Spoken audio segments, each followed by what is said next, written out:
헌법재판소의 최근 탄핵 결정은 단순히 윤석열 전 대통령 개인에 대한 판단을 넘어서 정치 전반에 걸친 중요한 메시지를 담고 있었습니다. 특히 이 결정문을 깊이 들여다보면 사실상 이재명 더불어민주당 대표 역시 정치적으로 중대한 타격을 입은 셈이라 할 수 있습니다. 한동훈 전 국민의힘 대표는 4월 15일 CBS 라디오 김현정의 뉴스쇼에 출연하여 헌재 결정문을 보면 윤석열 대통령만 탄핵당한 것이 아닙니다. 사실상 이재명 대표도 탄핵된 것입니다라고 말하며 그 의미를 강하게 부각시켰습니다. 한 전 대표는 법조인으로서 오랜 경력을 지닌 인물로 이번 헌재 결정문의 이례적인 서술 방식에 주목하였습니다. 그는 어떤 사람에 대한 결정문에 이렇게 남의 얘기를 많이 쓰는 경우는 처음입니다라고 지적하며 결정문에 담긴 민주당의 전횡과 횡포에 대한 헌재의 지적을 언급하였습니다. 헌재는 윤 전 대통령의 탄핵 사유를 설명하는 과정에서 국회의 권한 남용과 정치적 편향성을 함께 비판하였습니다. 이처럼 법적 판단을 넘어 정치 전반에 책임 구조를 명확히 짚은 결정문은 이재명 대표와 민주당에도 결코 가볍지 않은 경고가 되었다고 평가할 수 있습니다. 실제로 헌재는 결정문에서 피청구인 윤 전 대통령이 취임한 이래 야당이 주도하고 이례적으로 많은 탄핵 소추로 인해 여러 고위 공직자의 권한 행사가 탄핵 심판 중 정지되었다고 명시하며 야당의 반복적인 권력 남용을 지적하였습니다. 윤석열 정부 출범 이후 국회에서 발의된 탄핵 소추안은 무려 22건에 달하였고 이는 입법부가 행정부를 견제하는 정상적인 수준을 훨씬 넘어서는 수치입니다. 이러한 야당의 정치적 공세는 국정 운영을 심각하게 방해하였고 헌재 또한 이를 사실상 인정한 것입니다. 한 전 대표는 이러한 상황을 윤 대통령은 과거로 가는 것이고 이재명은 우리의 미래를 망치는 것입니다. 둘 다 퇴장해야 하는 것이 시대정신입니다라고 단언하였습니다. 이는 단순한 비판이 아니라 대한민국 정치의 새로운 전환을 요구하는 선언과도 같다고 볼 수 있습니다. 이재명 대표는 본인의 사법 리스크와 더불어 야당 대표로서 국가 시스템을 무력화시키는 정치적 행보에 대해 책임을 져야 한다는 것입니다.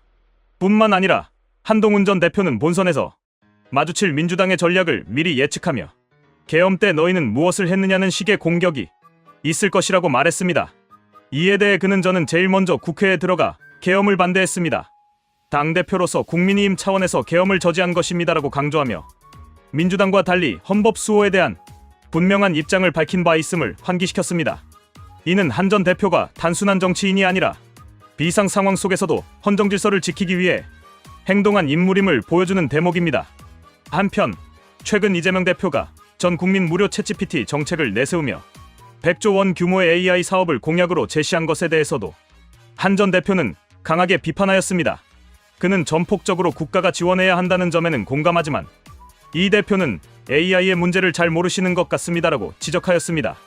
AI 산업은 단순히 배달앱처럼 뚝딱 만들 수 있는 것이 아니며 챗GPT와 같은 파운데이션 모델은 세계적으로도 소수의 국가만이 보유하고 있는 첨단 기술입니다. 현재 우리나라의 경우 LG, 네이버 등의 기업이 중국 딥시크 수준의 모델을 개발하고는 있지만 여전히 GPU와 데이터 부족이라는 현실적 한계가 존재합니다. 그럼에도 불구하고 이 대표는 마치 AI 산업을 단기간에 국영화하여 추진할 수 있는 것처럼 호도하고 있으며 이는 그가 경기도지사 시절 추진했던 배달앱 사업과 유사한 방식의 정책 남발이라 할 수 있습니다. 한 전 대표는 이 대표가 만든 배달앱이 어떻게 됐는지 보십시오. 그 배달앱과는 차원이 다른 AI 모델을 한국형으로 만든다니 누가 어떤 돈으로 만듭니까? 라며 이 대표의 발상이 여전히 돈 뿌리기식 포퓰리즘에 갇혀 있다고 비판하였습니다. 이재명 대표는 반복되는 선심성 공약과 법적 리스크, 그리고 야당 대표로서의 무책임한 행동들로 인해 국민의 신뢰를 지속적으로 잃어가고 있습니다. 특히 이번 헌재 결정문에서 간접적으로 드러난 정치적 비판은 이 대표가 단지 야당 지도자로서의 역할을 넘어 헌정 질서 파괴의 한 축으로 인식되고 있다는 점에서 매우 중대한 의미를 갖습니다.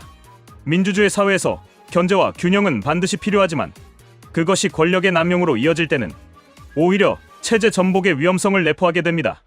한동훈 전 대표는 이러한 현실 속에서 책임 있는 정치의 길을 제시하고자 하고 있습니다. 계엄 저지 당시의 명확한 태도, AI에 대한 기술적 이해와 정책적 비전, 그리고 민주당의 위선을 정확히 짚어내는 분석력은 그가 단지 보수 진영의 인물이 아닌 시대적 요구에 부응하는 리더임을 보여주고 있습니다. 정치는 말이 아니라 행동으로 증명되는 것입니다. 이재명 대표가 반복적으로 보여준 무책임한 발언과 정책들은 이미 그 한계를 드러낸 바 있습니다. 반면 한동훈 전 대표는 위기 상황에서 국회에 들어가 계엄을 막았고 지금도 실현 가능한 정책만을 주장하고 있습니다. 이는 단순한 이미지 정치가 아닌 실질적 국가 경영 능력의 차이를 보여주는 부분입니다. 결국 헌재의 결정은 단순히 윤 전 대통령의 개인적 과오를 넘어 그를 둘러싼 정치 지형 전체에 대한 종합적인 판단이었습니다. 이재명 대표는 그 결정문에서 이름은 언급되지 않았지만 정치적으로는 가장 무거운 책임을 져야 할 당사자 중 하나입니다. 이제 국민은 미래를 책임질 수 있는 지도자를 선택해야 하며 그 선택은 포퓰리즘이 아닌 책임 정치를 기치로 내건 인물이어야 할 것입니다.